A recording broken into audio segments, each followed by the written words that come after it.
watu wa Embu, tumekubaliana ya kwamba Kenya hii hatutaki siasa ya fitina na chuki na ukabila na migawanyiko na ubaguzi. Na mimi kama kiongozi wa taifa hii, mimi naelewa ya kwamba hakuna jamii iko Kenya hii kimakosa.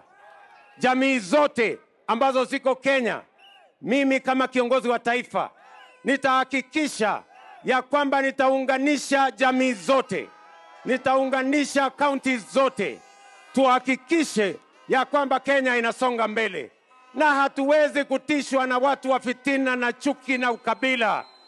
Kenya itasonga mbele. Watu wa Embu, tuko pamoja ama tuko pamoja? Hebu nione wale wanasema tutembee barabara hiyo pamoja. Very good.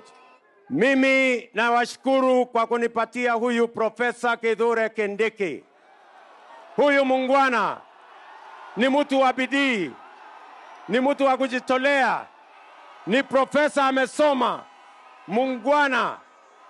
Wapi nduru ya Profesa Kithure Kindiki jameni, watu wa Embu? Very good. Na huyu ni naibu wa rais wa Jamhuri ya Kenya. Na huyu ni mungwana anaelewa vile Kenya inasonga mbele. Tunaelewana?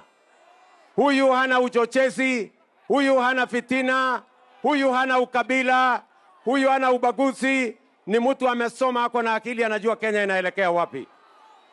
Tuko pamoja jameni? Embu hoye! Embu hoye! Naona mumekuja kukuja jameni. Mumekuja kukuja kabisa. Na muko chonjo mbaya sana.